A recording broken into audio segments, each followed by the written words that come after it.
If baseball were different, how different would it be? And if this thought haunts your dreams, well, stick around and see what Ben and Meg have to say philosophically and pedantically. It's effectively wild. Effectively wild! Hello and welcome to episode 2346 of Effectively Wild, a FanGraphs baseball podcast brought to you by our Patreon supporters. I'm Meg Rowley of FanGraphs, and I am joined as always by Ben Lindbergh of The Ringer. Ben, how are you? Not as always, but in this instance, what? Here we are, the two of us, you and me again. Yeah, I'm doing okay because I was prepared to be up in arms about the fact that the Royals have signed Dallas Keuchel to a minor league contract and are assigning him to AAA, where he will be rotation mates with Rich Hill. And I was upset at first because I was thinking, you've got a perfectly good aged lefty right there in your AAA rotation already. What do you need Dallas Keuchel for? In fact, Rich Hill is much more seasoned and experienced than Dallas Keuchel, who's just a spring chicken. Dallas Keuchel is 37 years young. So I was going to complain and rant, but then I looked at the last two starts that Rich Hill has made in AAA. Not so hot. Not so great. So I'm now not mad. I am sad because he, in his past two starts facing the Iowa Cubs and the Toledo Mud Hens, he's allowed 7 runs in each of those starts. Yeah. In one of them, only 5 was earned. But yeah, he's coming off of a Tuesday start where he went 4 innings, gave up 10 hits, 7 runs, all earned, walked 3, struck out 3, gave up 3 home runs. That's it's not going to get you to the big leagues. That's, I guess, the sort of start that causes a team to call Dallas Keuchel. Yeah, it's not what you want, you know? I mean, I don't have any particular beef with Dallas Keuchel. I don't have a reason to want anything bad to happen to Dallas Keuchel. I'm happy for him for his chance. Yeah. You know, I proactively want Rich Hill to succeed and to find his way back to the bigs. Yeah. So don't want him to be blocked by this hotshot prospect, Dallas Keuchel. They could call up in front of him. Yeah. And the thing is that his first 5 starts for AAA Omaha went pretty well. Hill, that is. Right. He had a 4 ERA, but sub 700 OPS allowed. He struck out 33 in 27 innings. He was looking big league ready in my mind, scouting the stat line. And maybe this is a case of, you know how sometimes prospects stagnate when they aren't called up and they start to feel like I have nothing left to prove at this level. It can be kind of demoralizing. Like, what more do I have to do to get the call? And then sometimes that can cause their performance to decline because they don't feel motivated. They don't feel appreciated. Maybe that is what has happened to Rich Hill here. He's like, look, I put in my time. I made 5 starts at AAA. I'm ready. I'm not getting the call. And he feels like, what else can I learn? What do I have to prove at this level? And so that is how I'm going to rationalize these 2 most recent unsuccessful starts of his. You gotta call him, because you gotta keep pushing. You gotta challenge a prospect sometimes. You got to just keep testing them against more and more advanced competition. And you can't just expect Rich Hill to spend an entire season in AAA and still just bring his A game. Like, it's tough. How do you get the adrenaline pumping? Right. It's like, you know, Rich Hill is in this moment like a young Francisco Lindor, who famously was sort of like, I'm ready. Like, let me cook, you guys. You know, he's done all this work to stay in game shape, right? To be his age and to be able to contribute, and then to be waylaid to languish, you know. And maybe he's having some ennui. He's having a touch of the ennui. Well, maybe this is what he needs to light a fire under him. Maybe they signed Dallas Keuchel to this minor league contract with if he makes the majors, he gets $2 million, but it's more of a form of motivation for Rich Hill. Like, let's bring in this other guy okay, now Rich Hill says I actually have to show them what I've got now because I have to beat out Dallas Keuchel. What a world. A Dallas Keuchel, Rich Hill battle for a rotation spot in 2025. I have actually saluted Dallas Keuchel on previous podcasts because he's stuck to the grind. Like, he's still out there. And if Rich Hill were not out there too, and in the same rotation, no less, I'd probably be rooting for Dallas Keuchel to make it back, another superannuated lefty, but he's just not nearly as superannuated as Rich Hill. Because Keuchel, like, in every headline, he's described as former Cy Young Award winner Dallas Keuchel, which he is accurate, but that was a very long time ago, and he has been kicking around now. He hasn't really been good in the big leagues since, gosh, I don't know, like 2020, I guess, maybe was the most recent time. But he's actually been in the big leagues every season since then, which would probably surprise people. It's just that he keeps bouncing around and hasn't thrown a lot of innings for anyone, but he's been with several different organizations in that span. Like, he was with the White Sox, he was with the Diamondbacks, he was with the Rangers, he was with the Twins, he was with the Brewers. And some of these teams he made maybe a couple starts, probably didn't make much of an impression. He also pitched in Japan. He's been bouncing around the minors. So I respect it. He doesn't have to do this for the money, probably. He's doing it for the love of the game. So good for him, but hopefully not so good that he beats out Rich Hill. That's my only condition here. Maybe they'll drive each other to, and then we get like a, we could do like a buddy movie. It's not that we haven't had good baseball movies. Like, we famously really enjoyed EFIS, but they've been light on the ground. There haven't been a bunch of them. This strikes me as like, it could have the same feel as like The Rookie. Do you remember The Rookie? I liked The Rookie. I thought The Rookie was good. I haven't seen it in a long time. I don't know if it holds up, but it could be like that. They could be like buddy veterans. We can lightly fictionalize it. You and I can help. We can help. We can consult. Yes. We can consult. Yeah. But I like this idea. It's like Generation K coming along or something, like the young guns that the Royals might be calling up here. Generation Gray. Let's go with that. Oh my gosh. They're gonna recover the fountain of youth here. They're gonna just be energized, and they're gonna come out firing after the All-Star break for the Royals. That's what we're hoping for, at least. Can we do that without anyone else getting hurt, though? Like, this is the conundrum we face. Well, sure. Yeah. Yeah, I don't wish ill upon anyone there, but rotation spots must be opened one way or another for Rich Hill, at least.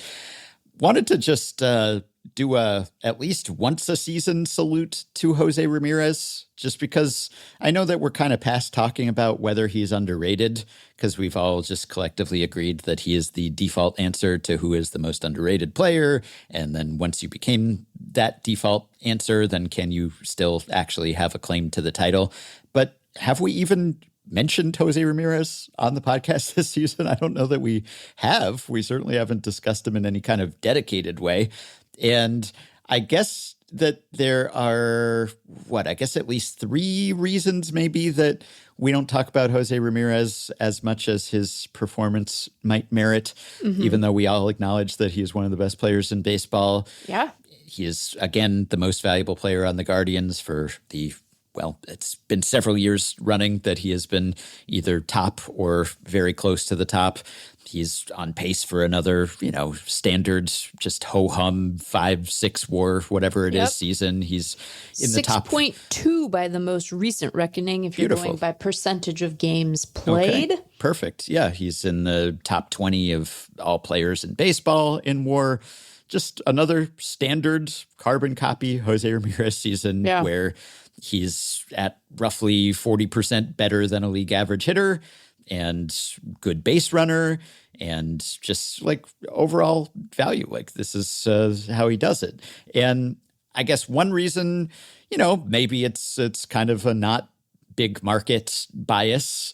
It's the Guardians, it's the AL Central. That's probably part of it. But I think part of it also is just that he's so consistent that there's nothing new to say even now I'm struggling to come up with something new to say. I'm saying he's running it back. He's doing it again. And it's like a metronome. He's there with his like 6-ish WAR season, year in and year out, and very similar seasons too, like 2021, 140 WRC plus, 2022, 140 WRC plus, 2023, slight down year, 2024, 142 WRC plus, this season, 137 WRC plus. That's just who he is. And I guess at a certain point, the consistency itself becomes noteworthy and something worth talking about, but you're just never going to grab the headlines there. The headlines are going to go to Cal Raleigh, who's like, was good already, but now has been just a new level of good. Or Shohei Ohtani, who's doing it in his unusual way. Or Aaron Judge, who has just been like, you could be consistently good at that level, I guess. Like Aaron Judge has been a great hitter for a while now, going back to at least the second month of last season. He's been at this kind of extreme level of offensive productivity. And we've talked about that plenty because he's been even better than he was before that, which was already really good.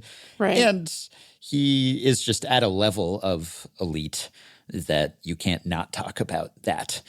And also he is a giant and he's in New York and he hits a lot of dingers and all this other stuff, right? But so I think it's partly the consistency. I remember talking about Jose Ramirez because he had that 1 year, was it 2019? I guess it must have been 2019 when he was inexplicably bad for a while, like really bad. And I remember talking about it then, and then he recovered and he was great again. And it was just a blip. It's like a weird little outlier on his FanGraphs player page, but that would get us talking about Jose Ramirez probably. If he suddenly sucked, then we talk about that.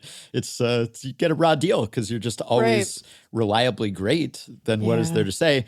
And then I guess the last part of it is just that he's so all around good that you can't grab onto any one aspect of his game really and say like he is the best. He is extraordinary at this one thing. He's just a good hitter and a good base runner and a good defender. And he typically doesn't really lead the league in any very flashy categories. And he's had the slight misfortune maybe of like often being on the short list of the most valuable players in baseball, but never really inarguably being the best player or the best player in the league even, because he's like overlapped with Ohtani and Judge and everything. So and Trout they sort of steal the headlines. Trout, before those guys. So anyway, he's great. He's still great. Just wanted to say that so that we can't be accused of entirely neglecting Jose Ramirez, who seems like a delightful character in addition to everything else. I think the only time that we've really talked about him this season was when I noted that he was my AL MVP pick, not because I didn't really think he'd do it, but because he is so consistent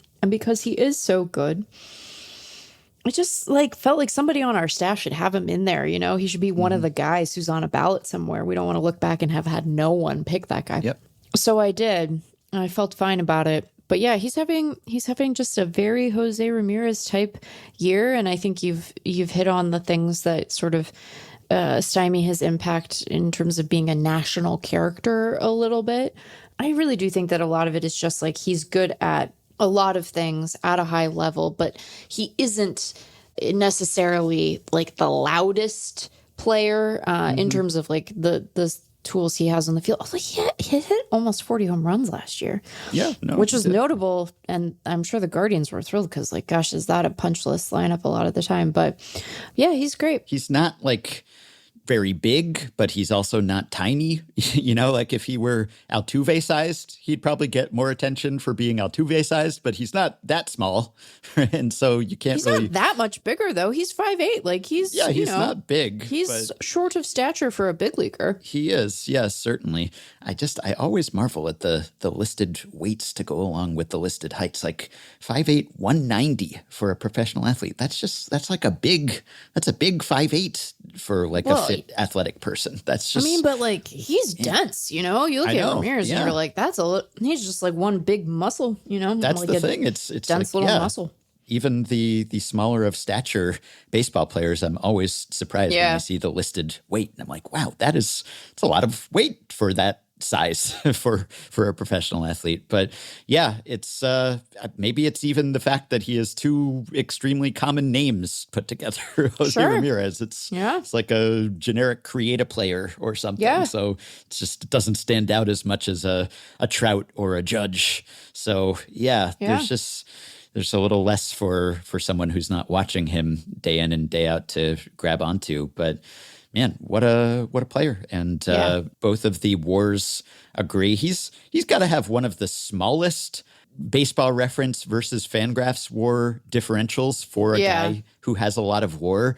Because his FanGraphs WAR is 55.0. His Baseball Reference WAR is 54.9. It's like he couldn't be closer unless it was tied. So they both agree on exactly how good he has been. That is kind of unusual, but just confirms. And that's like by the end of the season, he's going to be quite close to going over the 60 WAR threshold that a lot of people consider as like, ooh, okay, that's kind of Cooperstowny. And he will turn 33 in September. Just like, man, what a great player. Yeah, still time to be productive, and especially for a team like the Guardians where they have not necessarily spent money and they've cycled through guys, and they don't have the sort of roster churn that say the Rays do, but they're an efficiency and team control kind of club. That's something that they prize very highly, and they committed to Ramirez and he committed to them, So I think that when we get to the end of his career, which I don't think we're approaching, like he's, I know he's had dings here and there and he had a little injury scare earlier this season, but like that's the other thing. He's just been like incredibly reliable in terms of how much he's played. Like he played 158 games last year, right? So I think that when we get to the point that we're looking back on his career in retrospect, like he's been very good. He's been very good, hopefully for the same team the entire time, and for a club that doesn't have a lot of name brand guys all the time. It's just a special thing. And so it's cool. I hope it continues for a long time. And one of these years, maybe I'll be right. And I'll be glad I put him on my prediction sheet as the MVP. Yeah, no signs of decline as of yet. He's actually very similar WAR-wise and age-wise to Manny Machado, who gets a lot more attention, historically speaking, than Jose Ramirez for various reasons, I guess. Sure. But they are both similarly excellent and probably Hall of Fame bound. Yeah. Okay, I've got some emails, and we haven't had a nice juicy email episode in a while, so maybe we can get through a little bit of the mailbag here. Nat wrote in to say there's been plenty of discussion over the last few days about the firing of Mike Rizzo right before the draft, but what is the best time to fire a GM? Not in early summer because of the draft, not right after the draft because you'd rather have the new regime drafting their own guys, not at the end of the season because free agency is right around the corner and you want to have a GM in place to sign and trade guys, not right during winter meetings and the hot stove season, not at the end of the offseason because you just went through the offseason and it's time for spring and hope, and probably not April or May because it's too early to tell if the team is really bad or if it's just early. So that leaves August and September, which I guess is when it happens, as often as not.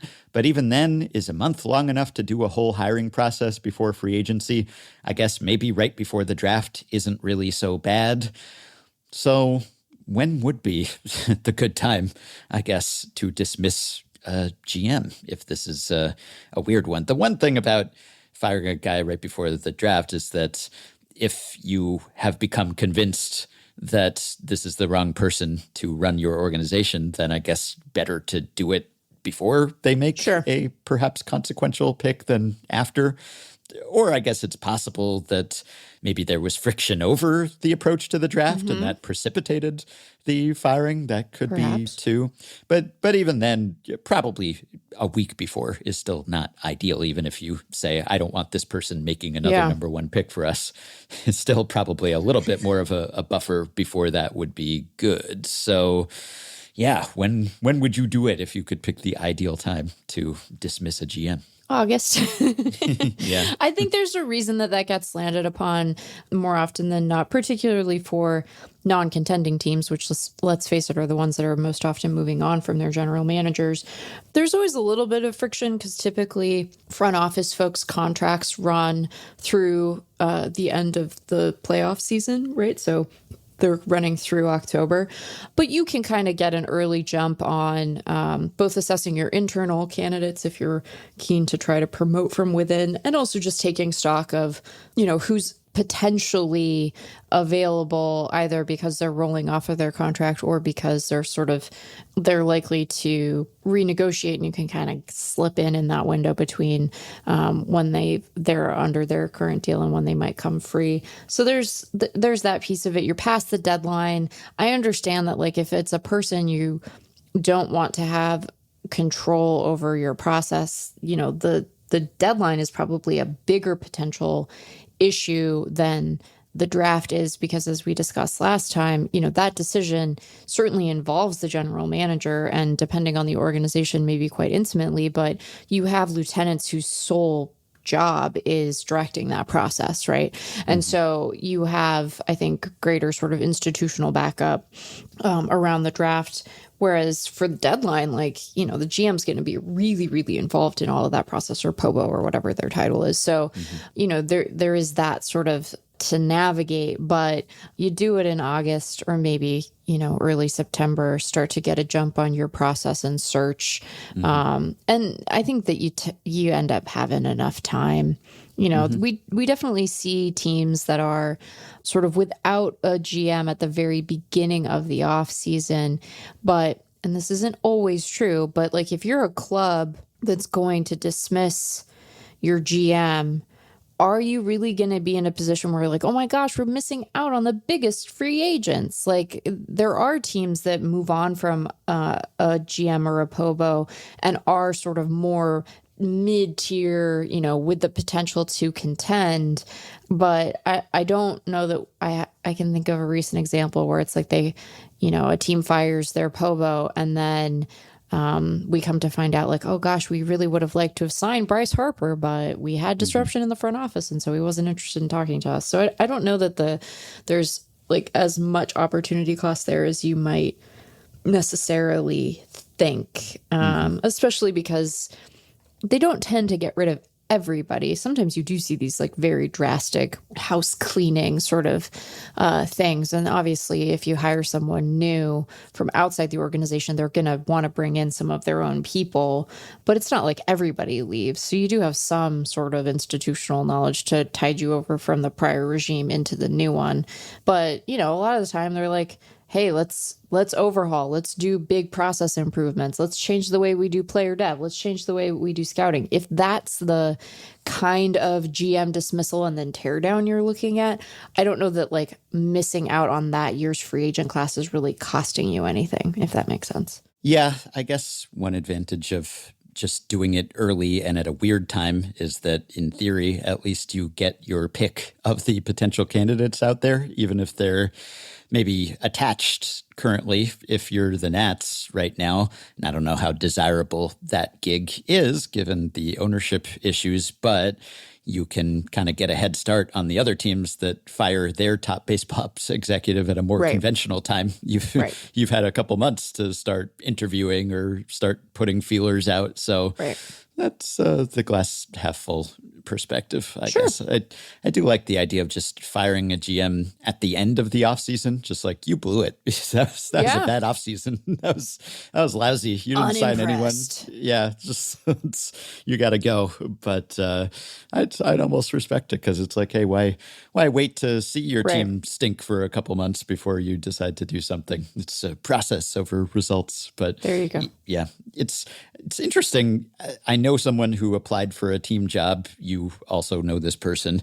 And it is really amazing how long and protracted that process can be. I mean, we know plenty of people who've, applied for team jobs or interviewed for team jobs. And even for fairly low-level jobs, that can be a really drawn-out process. Yeah. It can be several rounds of interviews. It can be questionnaires. It can be all kinds of hoops that you have to jump through. It's like you have to interview with every person in the department. It takes forever. Yeah. In fact, I would venture to say that probably it takes longer for teams often to hire a lower level or mid-level baseball operations staffer than to hire a GM or a manager or something, which seems backwards, but just based on what I've observed, because often when you have a GM search, it might go on for a month or two, but it'd be weird if it went on longer than that. And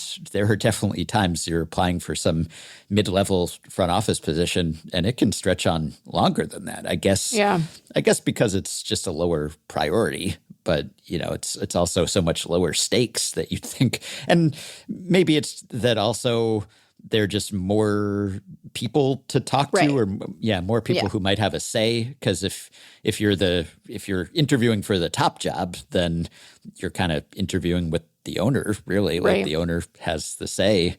But if you're interviewing for a mid-level or entry-level front office position, then in theory, everyone else in the department could weigh in on that or want to talk to you. And so you might end up just going through many more rounds just because there are many more people to talk to.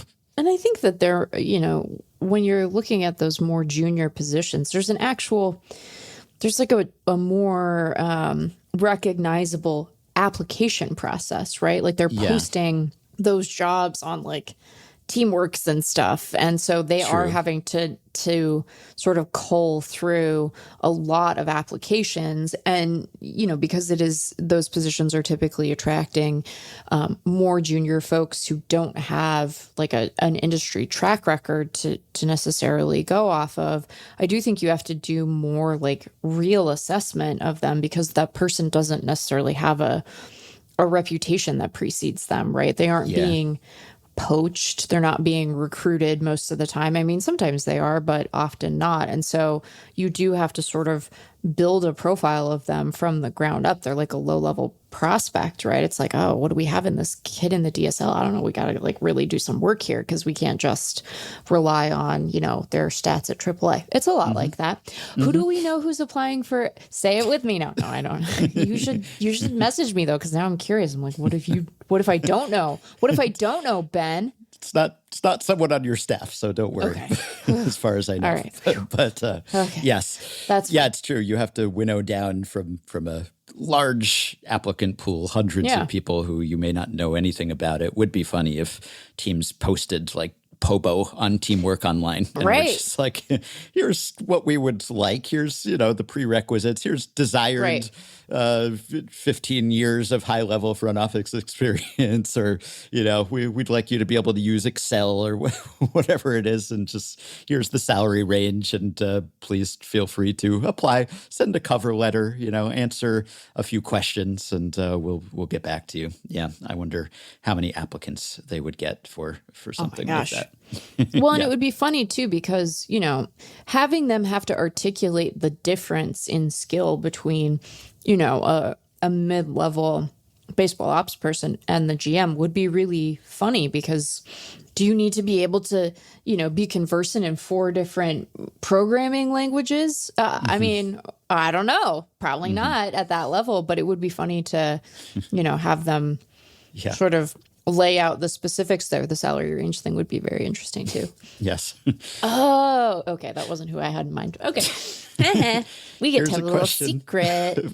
From Dustin, who says, so with the discussions of Denzel Clark's defensive wizardry and web gem catches, I was wondering if it might be a good idea if the commissioner got a special pick to honor a defensive guy who maybe wouldn't be in the All-Star game otherwise. Someone like Andrelton Simmons is a good example of a guy who war-wise was one of the best and most exciting players in the game in certain seasons, but because of mediocre offensive stats, never went to an All-Star game. I think it would be a good way to... He was never an All-Star? Yeah, that's surprising, isn't it? Yeah. That is surprising. Yeah, he should have had I had to look that up. Fact check true. Yeah. I think it would be a good way to market and showcase different types of players and maybe add some more excitement to the game if they get a chance to make a great catch. I already realized there's some issues with it, like not being able to guarantee a ball is hit toward them during an inning, and also them not wanting to get hurt making a play in the All-Star game. That's why some people will talk about, they should have a home run robbery skills competition. Definitely That'd be not. fun. But would no. teams want their players to do it? Would players want to do Absolutely it? And not. I guess we don't see that many injuries really on home run robbery attempts in game, but I guess it happens. And there just Why would aren't you that speak that many of evil them into to begin existence? with. What's wrong with you? Yeah. We elect guys who hit but are bad defensively all the time. It would be cool to have a guy who is the opposite. So, yeah, a defensive legends spot. Essentially, Simmons. I wonder if Simmons was a second half player. I'll have to check because he did get MVP votes in 3 different seasons. Not like high, but he did get on people's ballots in addition to the 4 Gold Gloves. So, yeah, defense has historically been undervalued and probably still is to some extent. Even though, as I recently said, the WAR is becoming a better predictor of whether you make the All-Star game. And obviously that does include defense. So I think you're more likely than ever to get recognition as an elite defender and actually get to go to a game because of that. But probably all else being equal, you still have a better shot if your value skews to more obvious and easily measurable categories. And I think that part of the issue here, I mean, like the question nails it. You don't know that you're going to really get an opportunity to have them showcase that ability, right? Like, I'd love it. You know, if we could engineer Denzel Clark like robbing a home run, that would be fantastic. But like, who's to say that, you know, a ball's going to be hit to him? Who's to say that he's going to be able to make that play? Like, we just aren't really able to do that with any kind of certainty, and that makes it kind of tricky. And like, they already sort of have a problem getting all of the guys into the game. Like, they don't, you know, they want to keep the starters in for a couple of innings, so it can be trickier than you know, maybe expect it to be. I wouldn't mind if there was like a moment amidst all the pomp and circumstance of the proceedings, if they like acknowledged the first half defensive all-stars or something, and like, you know, they played a highlight reel in the ballpark and a package on the TV, on your TV at home. You know, you get like a little TV package, you know, you get a little, they put a package together. Package. Yeah. I don't know why I'm so obsessed with that word right now. I managed to eat an entire plate of snacks without you knowing while we've been recording. Oh, aren't I impressive? Well, yeah, I saw you muting, but I didn't know why. Look, I needed a little. I needed this little puff pastry, feta, and caramelized onion snack, Ben. I needed it right now. But yeah, I think it would be tricky to have it kind of play the way that you want it to. But taking a moment to acknowledge the terrific defensive plays of the first half, like, it seems like they could find time to do that. You know, they find time for all kinds of goofy nonsense at the. It's going to be so humid. Oh my God. My hair is going to be insane. I'm yes, very that nervous. is why we're recording on a Wednesday. If we do a Tuesday, we often do a Thursday, but you are leaving on a jet plane. You are going to Atlanta. You're going to be there for the All-Star Week festivities. Hey now, you're an All-Star. Yeah. So that'll complicate our recording. But we will figure out something. But that's why we're recording today. Yes, and also, might I just note, I'm sorry to make people nervous about this, but I will just say that, like, are we sure we're going to be able to play all of the things related to the All-Star game? Because we are due for PM thunderstorms on Tuesday. That seems like a problem. Semi-concerning. Andrelton Simmons was actually a better hitter before the All-Star break than after the All-Star break, at least over the course of his career. So even more curious. Yeah, very interesting. I wonder, I am genuinely surprised that he did not have a single season where he merited selection. That really does shock me. Where he got a selection. He probably did merit selection at some point. Right. But yes. Didn't get it. Yeah, didn't get it. Weird. Okay. Well, along those lines, here is a question about clone teams from listener Jeff M. Along those lines. It is actually semi-related because it's about your value coming from offense versus defense versus pitching versus versatility. But if you had to clone these players, which would be best? A team of all Aaron Judges.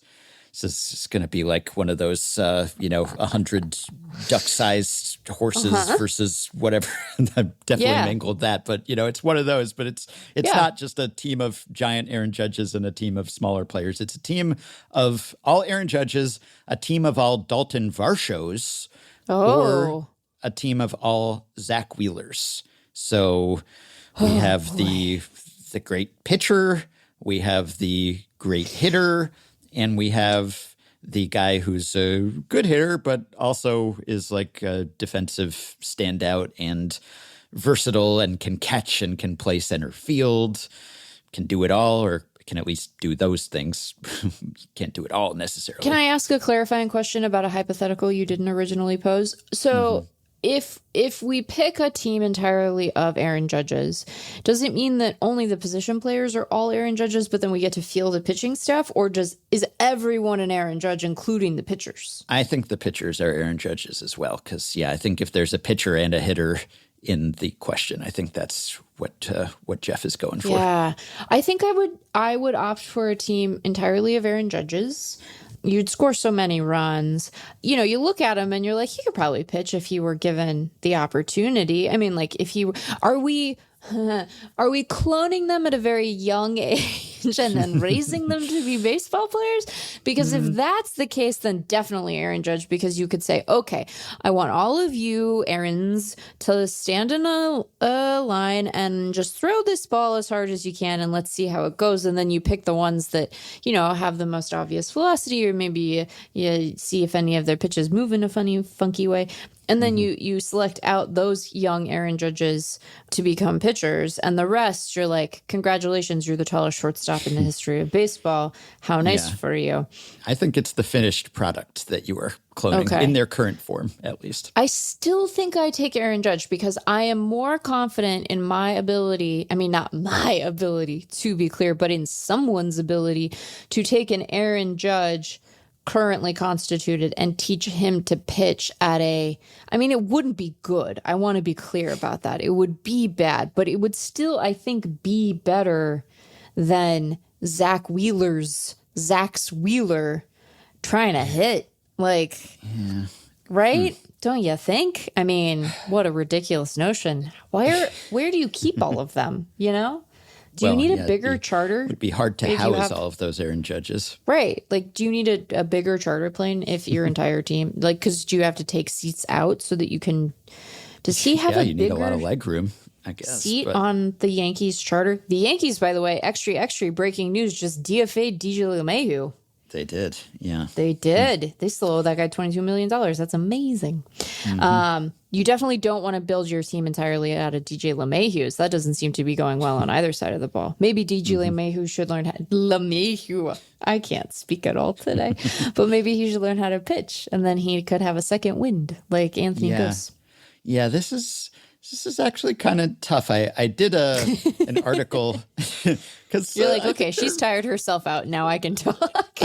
They're legitimate. So Aaron Judge, even though he is huge and strong, he's not nearly as much of an outlier in arm strength as he is in bat strength and just general strength. Like his arm is fine. I mean, I'm looking at the StatCast arm strength leaderboard for right fielders, and he is 19th of 51 qualifiers here, average 90 miles per hour. That is 8 miles per hour below Addison Barger at number 1, who swings hard and throws hard. He just does everything at top speed. Yeah, so Judge's arm it's fine, it's good, but it's not extraordinary. You wouldn't necessarily see that and think, oh yeah, he could get on a mound and be good. And Zach Wheeler is so good at pitching that I could imagine a scenario where just like and it's not like Aaron Judge was some high-level pitcher, like, a guy who pitched in college or was drafted as a two-way star or something like that. So, well, sure. But Zach Wheeler has a -4 career WRC plus. Yeah, and hasn't hit for years.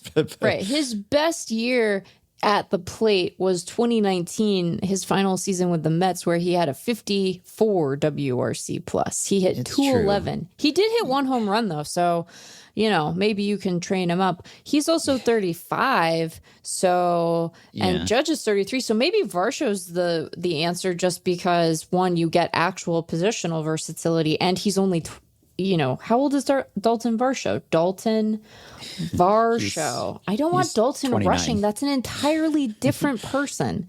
Yeah, Varsho's 29. I don't know if this is like franchise mode or if this is just... He's got such a big head.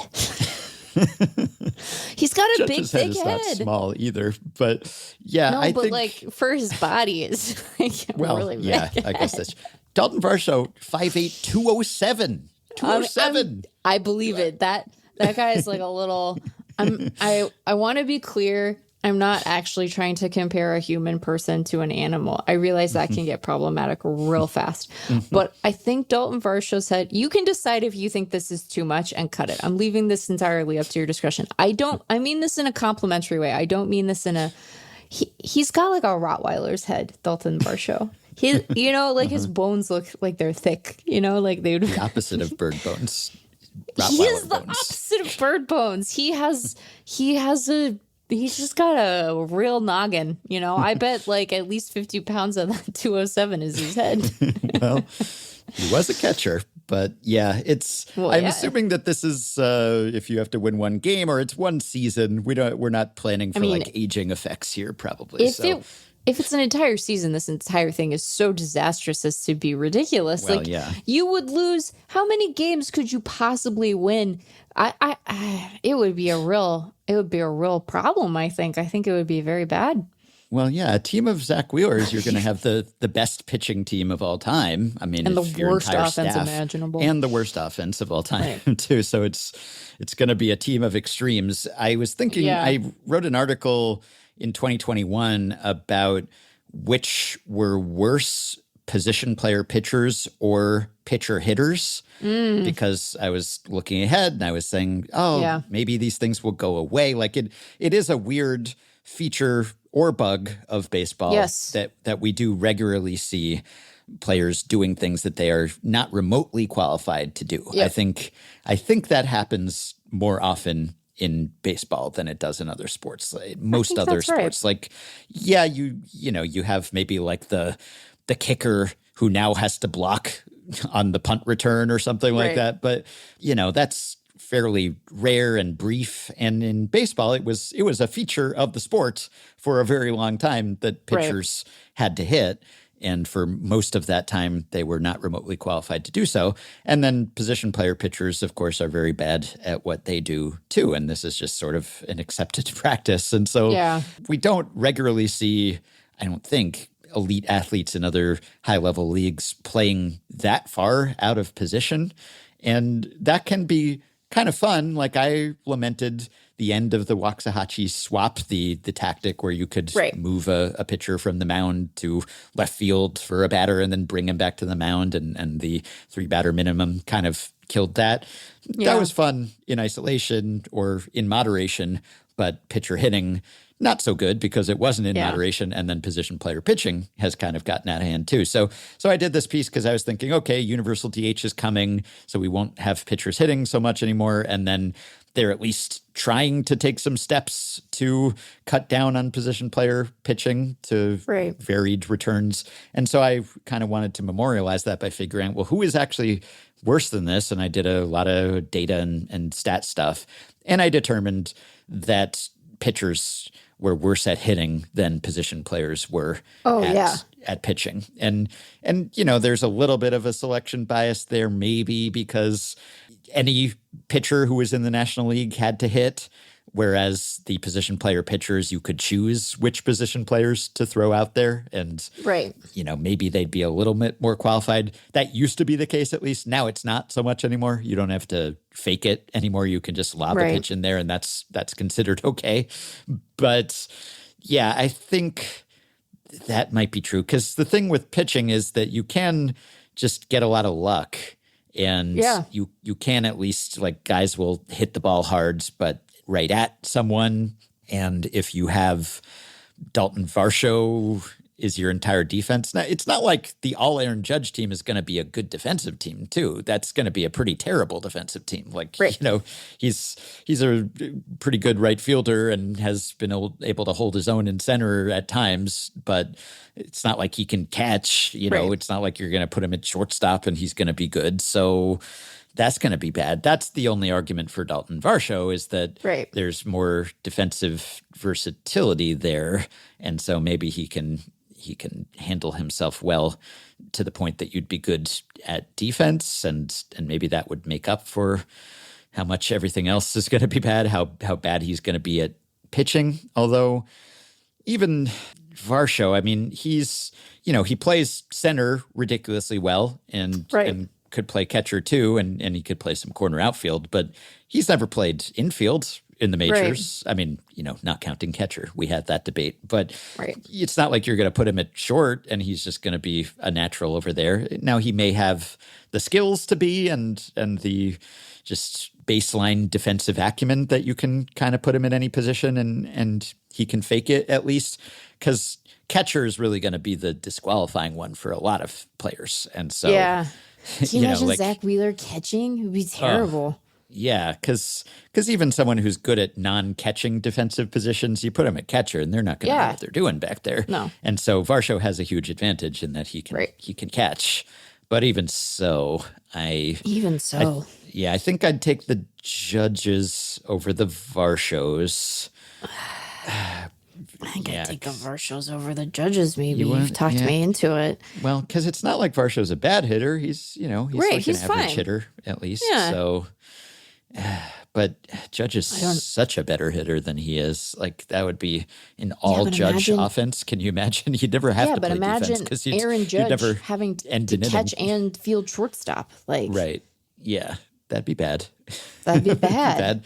Because Wheeler, he's an athletic person. Like, sure, you could put him at various defensive positions and he's not going to embarrass himself relative to a normal man. Like, he's going to look terrible to our eyes trained on big leaguers, but he could stand out there. He can, he's shagged many a fly ball. Like, he could catch routine balls in the outfield. He's not going to have good range or anything, but he can probably get most of the balls that are hit right at him. And obviously he has a good arm. Right. So,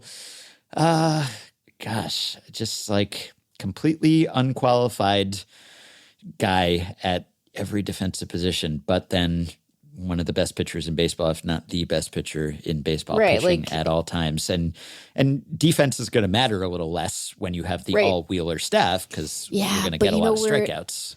Yeah, but where it's going to be really important to leverage the all-Wheeler staff is at catcher.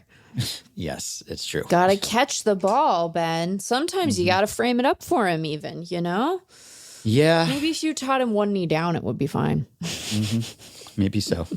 Then we'd really get everyone converted to the one knee down lifestyle. We'd be like, listen, announcers, this team that is entirely constituted by Zach Wheeler. Do you think there would be protests because of human cloning? You think people would be like, this team is all the devil? That's my evangelist voice. Yeah. And Varsho actually doesn't have a very good arm, which you'd think maybe as a catcher he would. But last year, at least among center fielders, he was 66th of 73 qualifiers in average arm strength. So, yeah. Yeah. I mean, I think the uncontroversial answer to this question is this team, made up entirely of incredibly talented baseball players, would be god-awful, and isn't that kind of funny? Unless they're playing each other, in which case... Oh, then the games would never end. Yeah, they just go on and on and on. If this is just a round-robin tournament among these three nightmare. teams. Yeah. What would be the most aesthetically pleasing or displeasing team? Is there any difference? Like, at least because with Wheeler, like, it's boring to watch a position player pitcher, and it would be bad to see Wheeler kicking the ball around the field. But there's some potential for humor there, at least maybe initially for a minute. He's chasing the ball around. Yeah, I think I'd rather watch the team of all good pitchers as bad. Really? Well, no, but then I have to watch him hit. Oh, yeah, gosh. then you have to watch him hit, Ben. But then you have to watch him hit. That would be fast, though. He'd make 3 quick outs and the offensive half of the inning would be over. Yeah. So there's that benefit where, like the offensive half for the Judges is going to go on forever, but at least you're watching Aaron Judge hit, which is fun. Right. The charm would wear off, but still.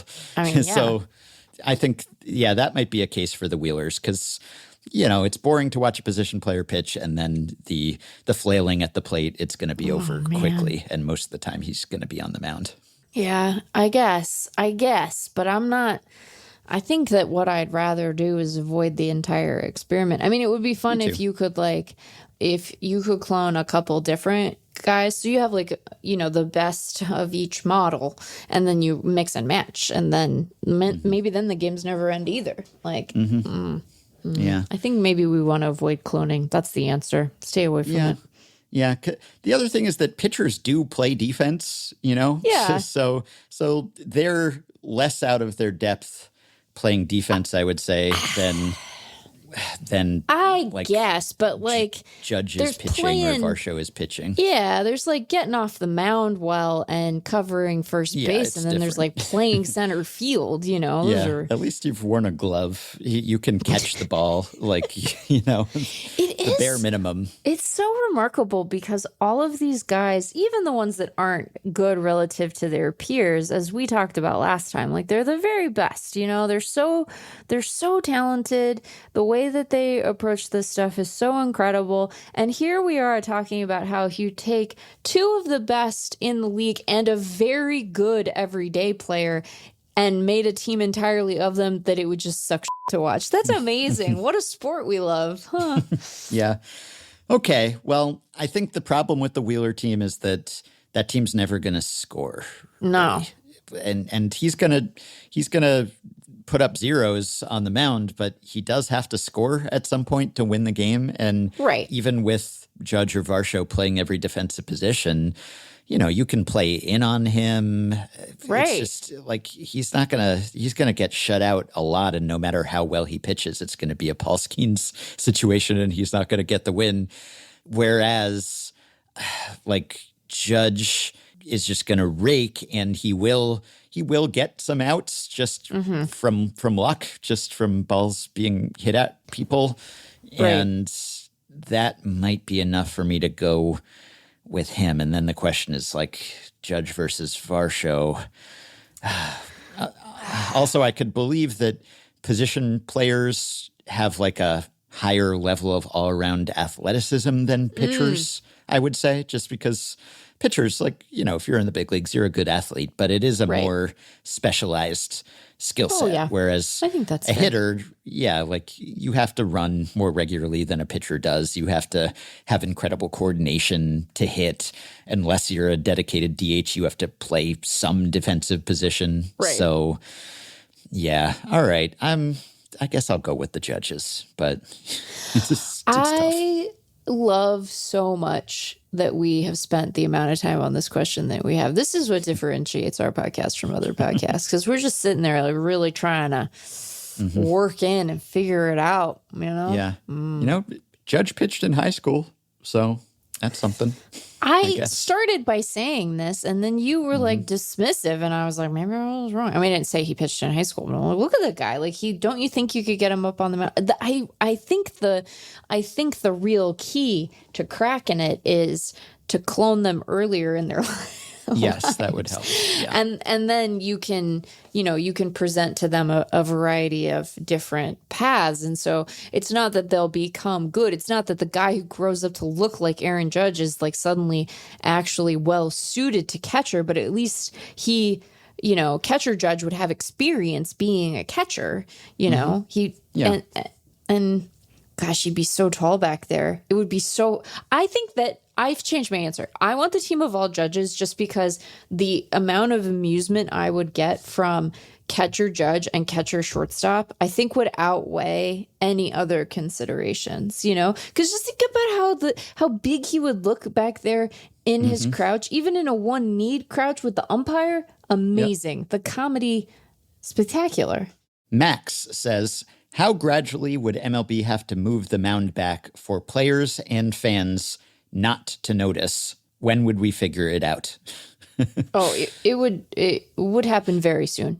Players very soon. Fans, I think it would probably take a little longer, especially given maybe fans in certain parts of the ballpark, like they're in person, would have a better sense of it because you'd be like, wasn't that closer before than it did? You're much farther away from it than a player is. So right, and at home when you're watching the broadcast at home, like, you know, depending on the center field camera you have, you might not have any idea where that mound is relative to other stuff on the field, right? Because you so rarely get the like straightaway shot down, you know, Main Street.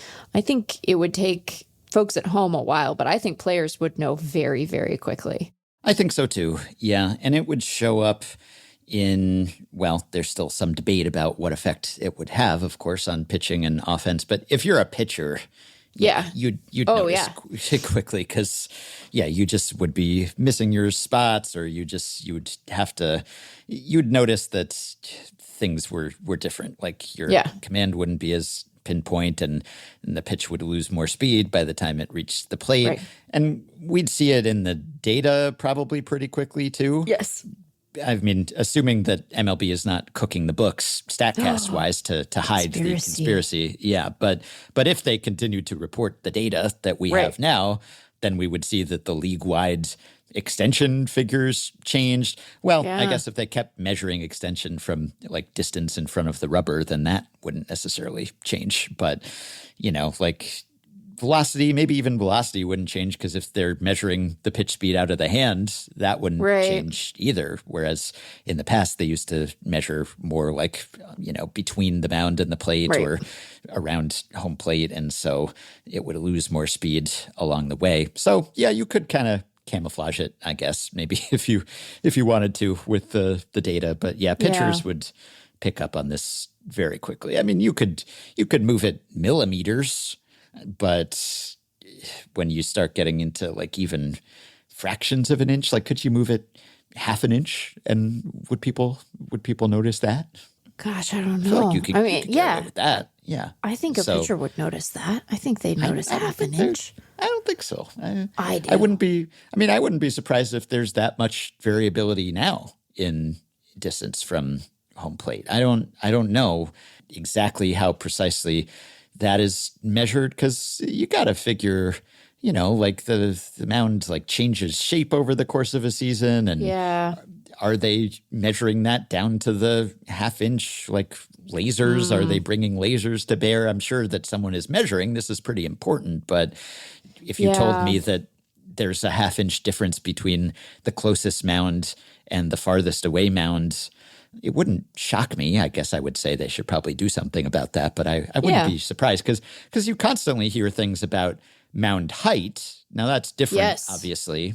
In fact, we just heard about that because Miles Michaelis and Zach Gallen were talking about how they allege that the mound in Cincinnati is a lot lower than their mound, and they've alleged that like this could be cheating, like the Reds could go get sinker ballers or something who would work well on this mound. Though it seems like, wouldn't it be an advantage to have a higher mound? I mean, unless I guess you're a bad pitching team and you just want to maximize your offense. You're like the all judges team, and the all Wheeler team is going to maybe want the higher mound. The all judges team is going to want the lower mound, maybe, even though he's so tall. But like it seems to me, and in the course of talking about that, evidently they said that their mound at Chase in Arizona, they think is the highest in baseball, which that seems like cheating. I mean, if it actually is.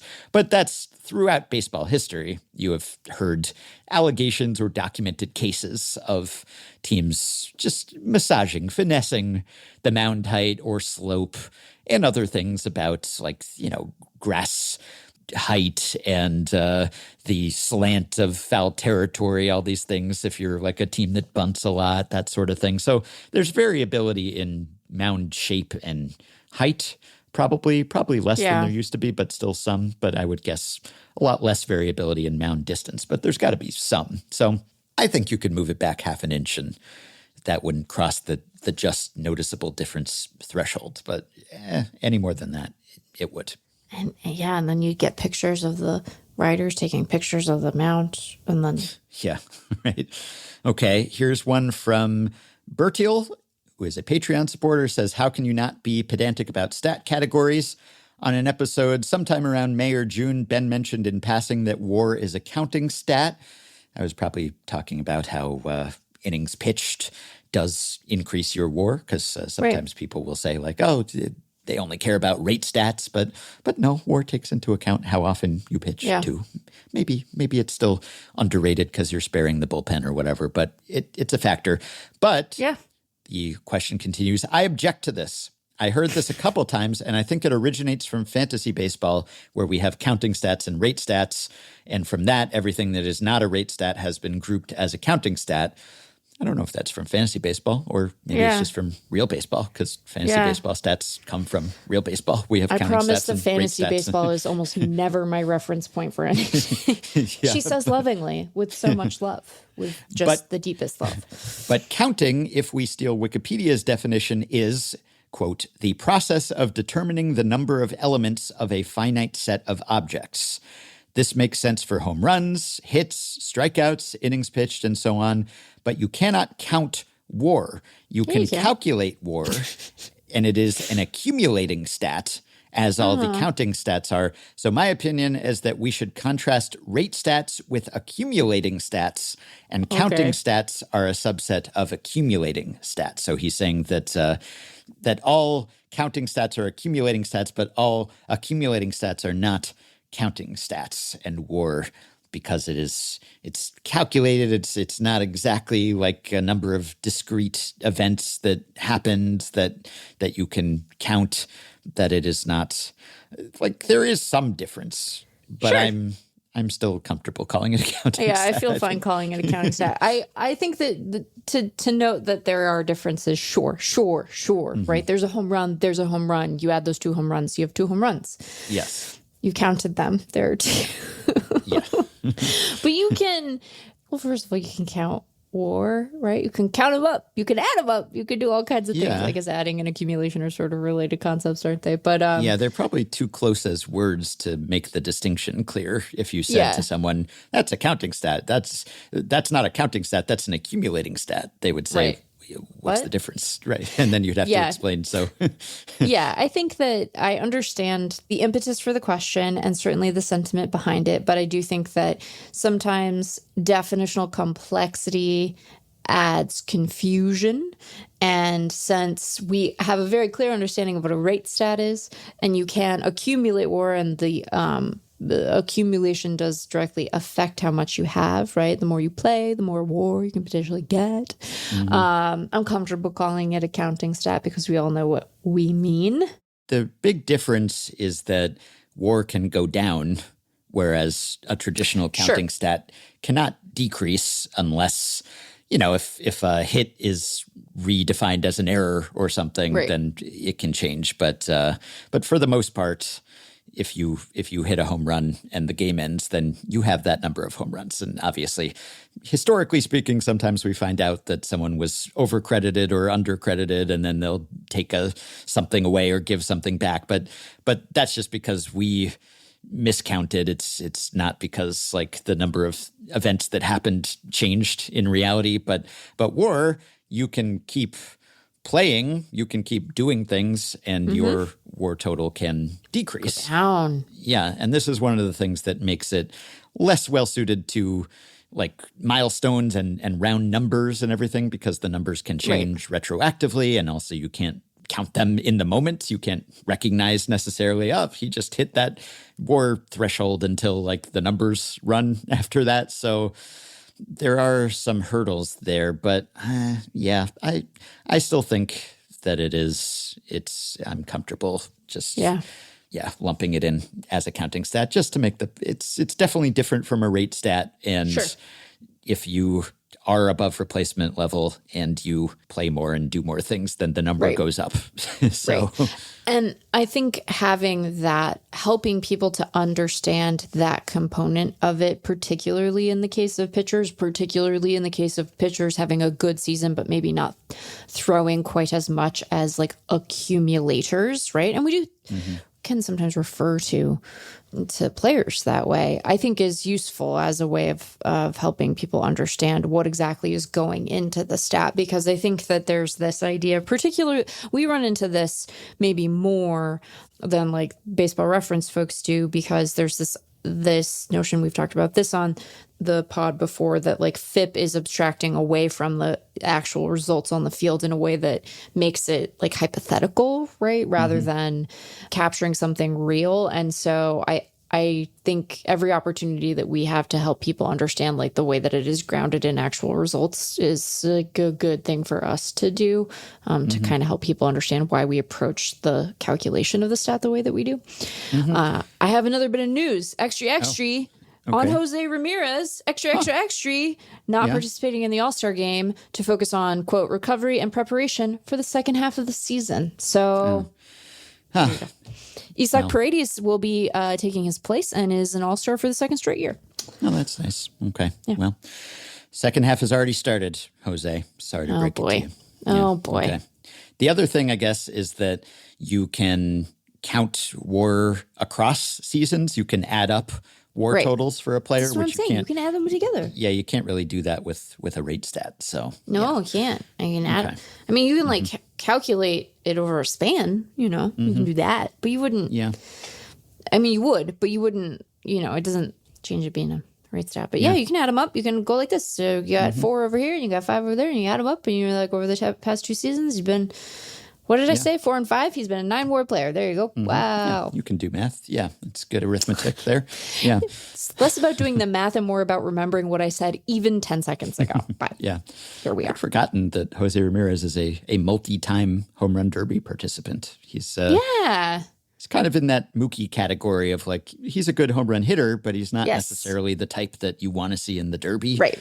I guess because it's like, a guy who's not going to hit the absolute bombs, really, right? Because like Mookie and Jose Ramirez and Francisco Lindor and guys like that, you know, they'll maximize their power potential. They'll hit the ball out front. They'll pull it, you know, to the shallower part of the park, and they'll hit plenty of dingers, but it's not quite as visually awe-inspiring, maybe. Yeah.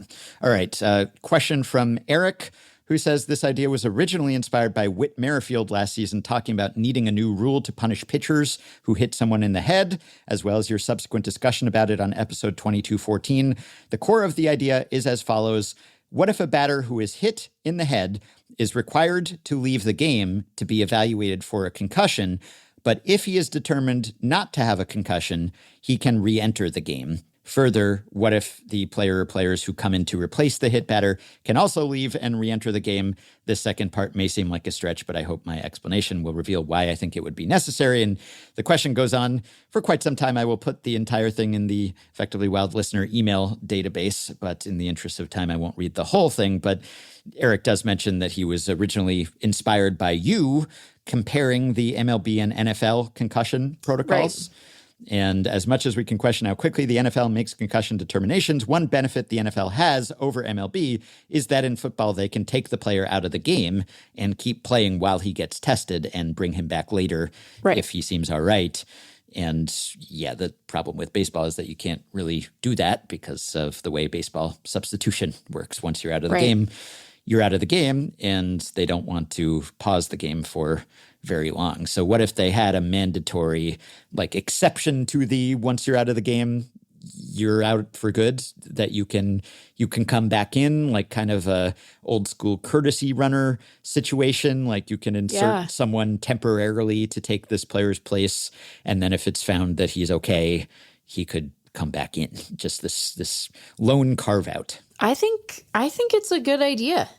I don't want to overstate the case here in terms of like how big of a problem this is. Like I do think that in general, it's like we're not perfect. Clearly, I took exception to this particular circumstance.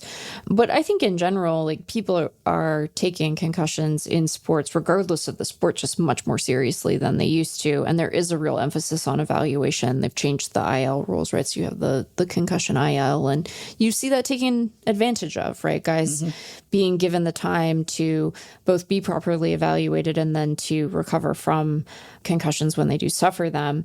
But part of why I like this is because it pulls out a reasonable or at least understandable concern on the part of the manager, which is like, well, what if he's fine? You know, what if it looked bad, but he's okay? And then I'm without my quite often catcher for the remainder of this game. Having that completely removed as an element so that really the only downtime you're having to grapple with is the brief stretch, because it's not like, you know, when NFL players go into the blue tent and get evaluated, first of all, sometimes they come back into games way too fast, in part because they can come back into games, right? And so sometimes they really rush out there because they're like, oh, we don't want to take this drive without Mahomes. He's fine, you know, sure, the brain's knocking around in there just the way it's supposed to. But I think that removing that as a potential consideration would be really useful. And on the flip side, I can't think of a way that you would be able to like exploit this such that it would be a problem to have it, right? Because your base state as a manager is that you want your players on the field. So it's not like you're going to like monkeying around with it means taking a guy out. And you probably don't want to do that. Now, I suppose, could you use it as a way to manipulate the lineup, right? So like, let's say a guy gets hit, he gets hit in the head. You take him out to evaluate him, but maybe you like just want to be able to like but are you going to have a really good bench player who's not just in? Yeah, right? That's the thing. Yeah, so the rest of Eric's email was about unintended and undesired consequences and side effects. And he says, since requiring the hitter to be replaced by a presumably worse bench player will usually represent a benefit to the pitcher's team, and we don't want to reward activity leading to potential head injuries, intentional or not, I think the player should be able to return if he turns out not to have a concussion. However, even forcing a superstar out of the game temporarily is a net positive for the pitcher's team when we should be trying to disincentivize hitting guys in the head.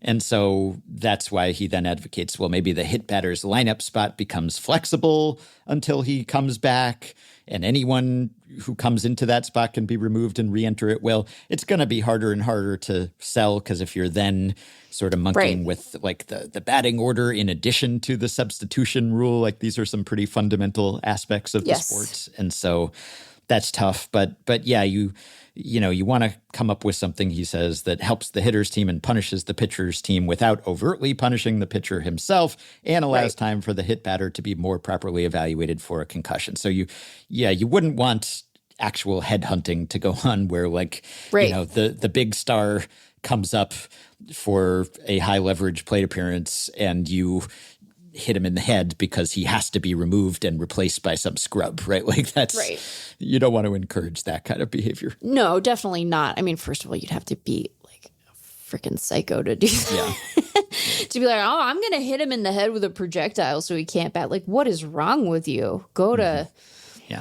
get right with God or something on that one. I don't know, man. But I don't think that would happen very often, if only because if you demonstrated it as a pattern, I'm sure you'd be suspended and fined for doing it. But I think the other, like one way to keep guys from doing it, from monkeying with it, if you're like trying to get a better batter and for a particular matchup or something, is you have like an independent, you could do it like the NFL does, where you have like an independent neuro consultant. You know what I mean? So like you could at least monitor one end of it, but I like it. I think that it's an area that we should just take really seriously. Like it's guys' brains, and the fact that it hasn't, that a bigger and more persistent problem, especially for catchers, hasn't manifested over the years still surprises me. And so I think that as much as we can do to try to protect guys, and I know that, I think the circumstance that came up wasn't even really about a catcher, if I remember correctly, although I might not. So, but it's always catchers getting knocked around back there. They get knocked around back there. Generally, when a batter gets hit in the head, they're coming out most of the time anyway, just because like has caused injury, and they cannot often, continue. Right. So, yeah. Okay. Well, related to injuries, Shauna writes to say, in a discussion about Cutter Crawford's injury, Ben said, "I hope the surgery is a success." And it brought the question to mind, have we ever heard of an unsuccessful surgery? Would that be something we would hear about? What does it even mean when that is said about a surgery? I'd hope the surgeon didn't operate on the wrong arm or something. I haven't heard of that happening with a baseball player. And at what point do we / the club determine if the surgery was successful or not? Do we have to wait to see about the result of the recovery? Wondering if there are any news sources on this.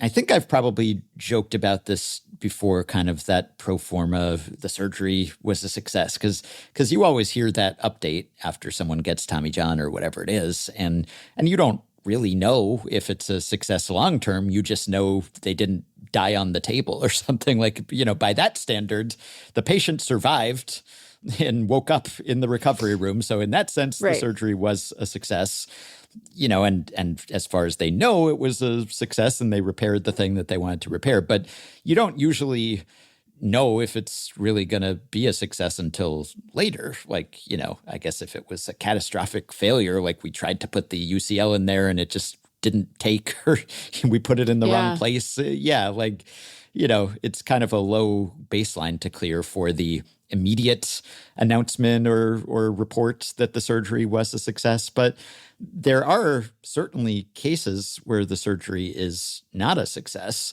And one has come to light, or has come to the spotlight recently, because it was related to Bobby Jenks, who sadly just died at 44 of stomach cancer.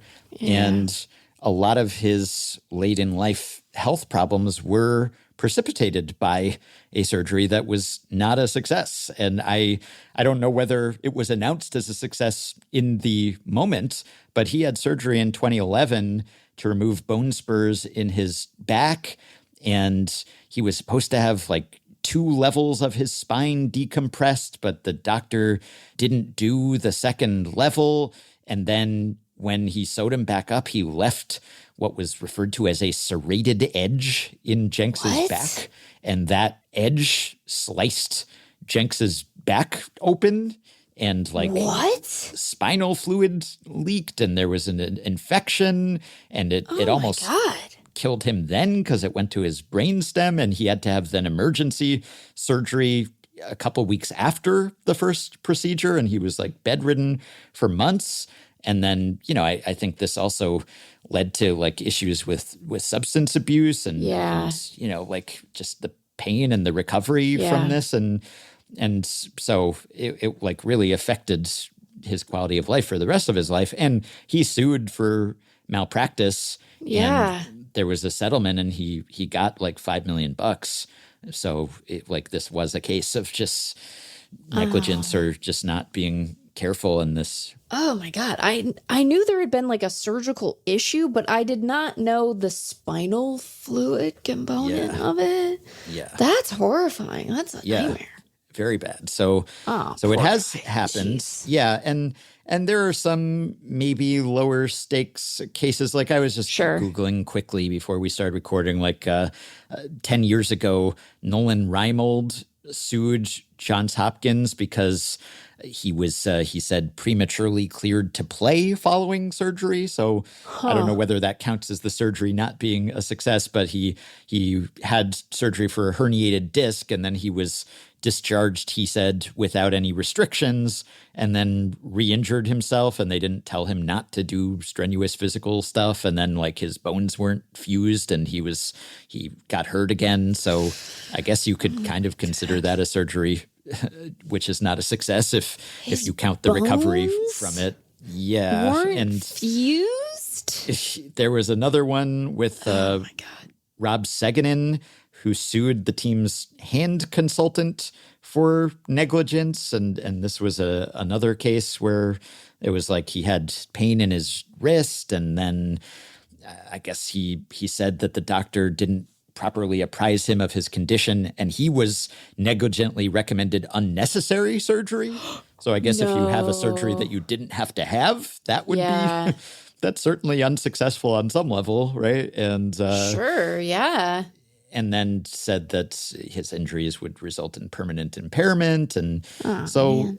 And, you know, I joked about, like, if you survive the surgery, it's a success. I don't want to make light of the fact that occasionally you don't survive even routine surgeries. I mean, there's always some tiny chance, especially like you have to be put under, you have anesthesia, like, you know, there's always some small risk there. And this has happened, I believe, in baseball even. I found a 1991 LA Times story about a University of Florida pitcher who died after routine shoulder surgery. And he had ligament damage in his pitching arm, and he just went into a coma after the surgery and never woke up again. Did he have like a blood clot or something? I'm not sure. And then just a couple years ago in 2021, a college player for George Mason, he died in having Tommy John surgery. Yeah. So, like, there can be complications. So you just never know. Like, you know, obviously that's extremely rare. But yes, there have been unsuccessful surgeries and extremely unsuccessful ones at that. But you don't usually, unless it's utterly disastrous like that, you probably don't know until a little bit of time has elapsed, and then people aren't really paying attention, and we might not hear about it potentially until years later if someone can't come back or ends up suing or something. In general, we tend to take for granted that surgeries performed on pro athletes are going to, even if the player doesn't come back fully recognizable from a skill perspective, like that the people performing them are like at the very top of their game, and that the, you know, success that they have is, especially when it comes to Tommy John, like kind of baked in, although not entirely, right? And I think most of the time that confidence is warranted. Like this is like the best. If you're a pitcher and your elbow blows out, you're in better shape in terms of your prognosis long term than you've probably ever been at any point in the game's history. But every individual patient is an individual patient, and you just never know. You don't know how your body's going to respond to that.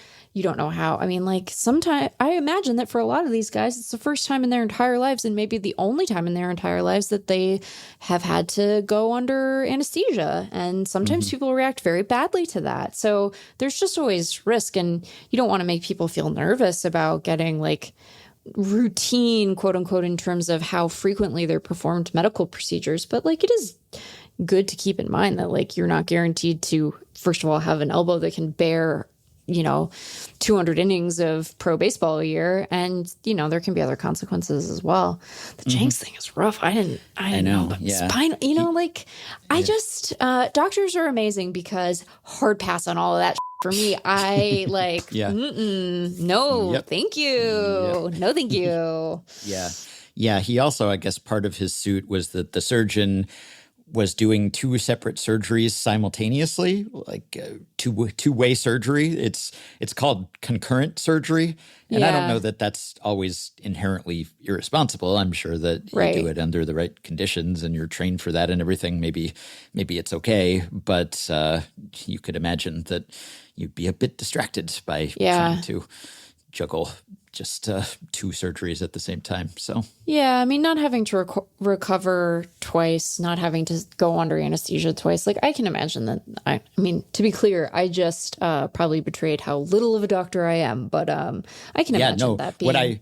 What I mean is not that he was having two surgeries done on him at the same time. I mean, the surgeon was doing two surgeries. Oh wait, at the what? On two people. Never mind. That's the craziest shit I've ever heard in my entire life. Are you serious? Yeah, concurrent surgery. It's a thing. That's terrible. I feel silly having like my usual reaction voice, because like the man just passed away, and I don't want to.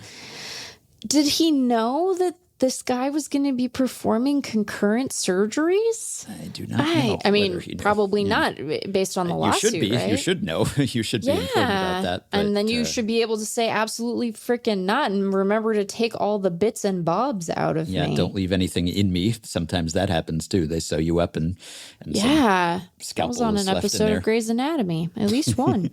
So that's how you know that it happens. Yeah. Okay. Well, I have a couple more here, and they're sort of stat blasty, so I guess we can play the song. We'll take a data set sorted by something like ERA minus or OBS plus, and then they'll tease out some interesting tidbit, discuss it at length, and analyze it for us in amazing ways. Here's today's Stat Blast.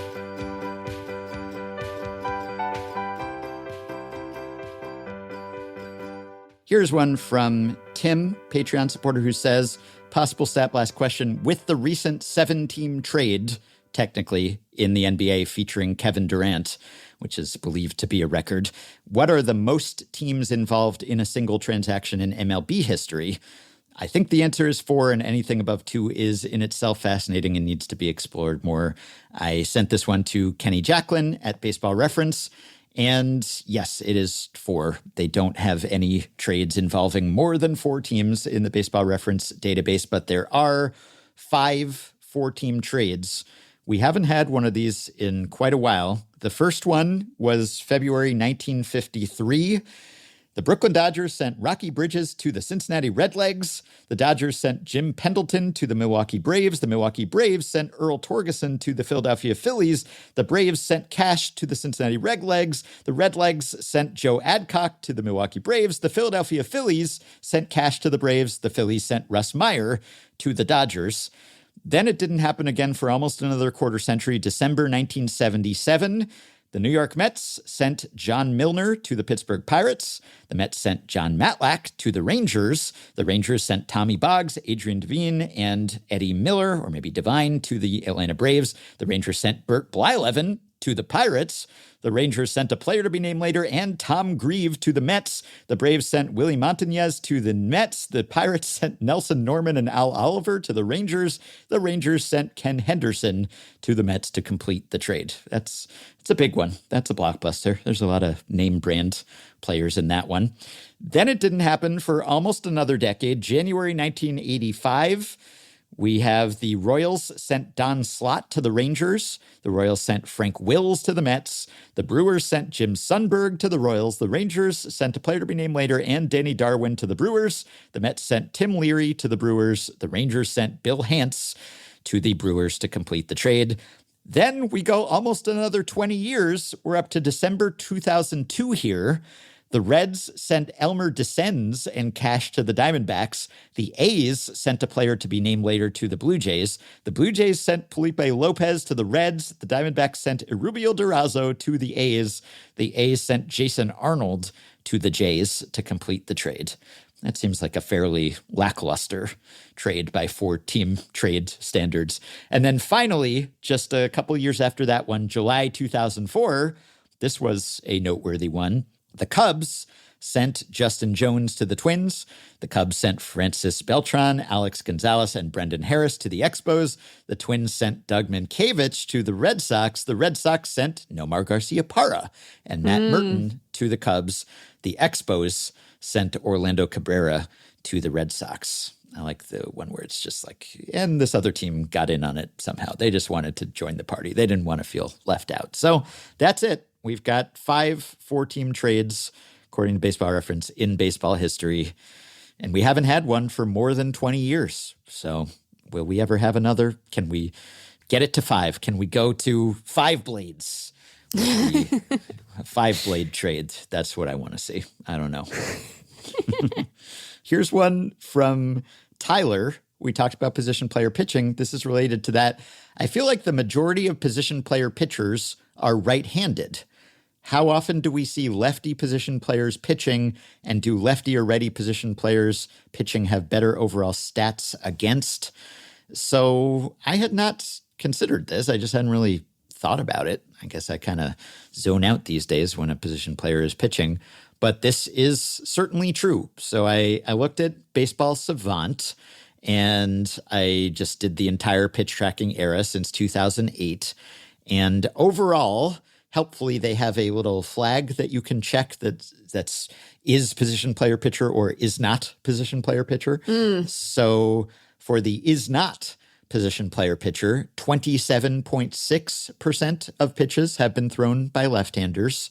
And for the is position player pitcher group, a mere 9% of pitches have been thrown by lefties. So it's about a third of the overall rate of left-handed pitching for position player pitchers. I hadn't really thought about it, but now that I have, I guess it makes sense probably because, well, some position players basically can't be lefties because of the position they play. Right. So very strong bias, if not just complete disqualification for lefties at certain positions. So probably position player pitchers on the whole, they tend not to be stars because you don't want to risk your star's arm, Jose Canseco style. And so probably they tend to be like the back of the roster guys. They tend to be bench guys. They tend to be utility types. And utility types have to be able to play on the left side of the infield. They have to play third. They have to play short, right? And so you're not going to get lefties so much in that group, right? That probably makes sense. And then you're not going to get catchers, and your backup catcher maybe could be a position player pitcher because he's on the bench and probably has a decent arm, and you don't have lefty catchers. So probably the position player pools that you're pulling from are just themselves skewed toward not being left-handed. Does that make sense? Am I overlooking any possible factors here? I don't know. I mean, that's I think you've covered the one that I would have gone over. That strikes me as right, that it would skew that way. Yeah. And as for the results, I just did a very simple search here, and this is kind of interesting. So position player pitchers who are left-handers have allowed a 365 weighted on base average. Now that's not good. Obviously, that's on the OBP scale. That's very bad. Right. But position player pitchers who throw right-handed have allowed a 454 weighted on base average. So 90 points worse for the righties, for the 91% of position player pitchers who are righties. So that's interesting. Now it's a far smaller sample. Obviously, we're talking about 1,239 total pitches by left-handed position player pitchers in this span. But does that perhaps suggest that those are the guys who maybe have some sort of pitching background or good stuff for a position player pitcher? Because if you're less likely to be assigned that job, if you're a lefty thrower, then maybe if you do still get the assignment, you probably have some special ability for throwing. Yeah. You're closer to qualified and competent, perhaps. Yeah, if you're going to be thrust into that situation, it's probably for a reason, given what would otherwise be a disadvantage. Yeah, that makes sense. All right, good question. Yes, seems obvious, I guess, but I just had not really thought about it. All right, here's a question from Michael, Patreon supporter. I guess it's two, actually. He says, there are two interesting occurrences in July 6th, Giants versus A's game in Sacramento that I wanted to bring up and asked about the frequency of. First, in the top of the eighth, Tyler Fitzgerald hit a fly ball to left field, which went in and out of Tyler Soderstrom's glove. So Tyler on Tyler play here, and then continued over the wall, resulting in a home run. I was previously at one of this year's Giants versus A's games in San Francisco on May 16th, where Wilmer Flores hit 3 home runs, one of which was helped over the wall by none other than Tyler Soderstrom. Is it unique that a player assisted, can't remember which term was decided upon. Yeah, what did we land on? was it a fart slam? Is that what we went to, or something along those lines? Fart was definitely involved. There was a fart. Fart bat. Yes. Is it unique that a player assisted a team multiple times in hitting home runs in the same season? Also of note, Tyler Soderstrom had the only RBI in that May 16th game, and on July 6th scored all of the runs for the A's. So while he has contributed to the Giants' lead in both games, he's been the primary source of offense.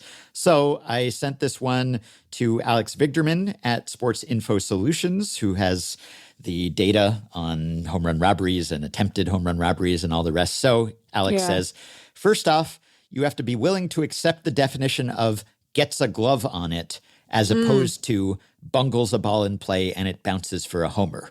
We don't distinguish between these things. And there are obviously more cases of a guy briefly having the ball in his glove over the wall than there are cases of a ball bouncing out of play. That caveat aside, I feel glad to have looked this up. Not only is this not unique, it gets blown away by another instance in the last few years. I count 3 instances over the last 20 years or so of a player getting a glove on a home run twice against the same team in the same season. 2015, A.J. Pollock against the Dodgers, Adrian Gonzalez and Chase Utley, no less, and Tyler Soderstrom against the Giants this year. And 2023, a man we mentioned earlier, Dalton Varsho against the Twins in the same game. So not just against the same team twice in the same season, but in the same game in consecutive plate appearances. Wow. Yeah. And he links to the videos, and I will link to them on the show page. And as Alex notes, the video shows these were pretty tough plays, so we're not talking Jose Canseco here. This is Jose Canseco not in the context of hurting his arm as a position player pitcher, but having a ball go over his head, off his head, and over the wall. But Alex says still pretty cool. So yeah, not only did it happened twice in the same game and in consecutive plate appearances. So how about that? Yeah. So thanks to Michael for that question. And also for this question, the other interesting occurrence comes in the form of 2 bases loaded walks by Willy Adames. This seems like a fairly unique occurrence for the same player to have multiple bases loaded walks in one game, but I don't have the stat finding skills to verify. I found an old forum post from 15 years ago discussing this, which mentioned Ellis Burks having 3 bases loaded walks on September 2nd, 2000. How common is 2, and is 3 the record? Has anyone else done it 3 or more times? So I put this one to Michael Mountain, also a Patreon supporter and listener, and Michael queried this one up for us. And he reports, the record has not changed. It's still Ellis Burks with 3 bases loaded walks on September 2nd, 2000. Love when Ellis Burks is mentioned on the pod. Love Ellis Burks. 118 different batters have drawn 2 or 3 bases loaded walks in a game at least once. 3 batters have accomplished the feat twice each. Ellis Burks, the above-mentioned game, and July 23rd, 1999. Jack Clark, August 9th, 1987, and May 7th, 92. And Joe Gordon, June 2nd, 1939, and May 2nd, 1943. And Michael went above and beyond here and said that George Brunette did allow 5 bases-loaded walks plus a bases-loaded hit by pitch, all in the same inning, only recording a single out during that span. I think that's come up. He pitched 2 2/3 innings in relief that day. Les Weber also gave up 5 bases-loaded walks in a single relief appearance, although his came across multiple innings of work on May 26, 1943. In more modern times, Steve Delabar relieved Alfredo Simon on May 17, 2016 for the Cincinnati Reds with 1 out and runners on the corners. His day went walk, strikeout, bases-loaded walk, bases-loaded walk, bases-loaded walk, bases-loaded walk, removed. He is the only pitcher since 1960 to allow 4 bases-loaded walks in a game. However, 114 different pitchers have allowed 3 or more bases-loaded walks in a game at least once. 3 pitchers have suffered this fate twice each. Monty Pearson in May and June of 1936, Sam McDowell in April and May of 1974, and Tug McGraw in May and April of 1976. So thanks to Michael, and also to the Michael who asked the question. And then we have one last one here, which comes to us from Elijah.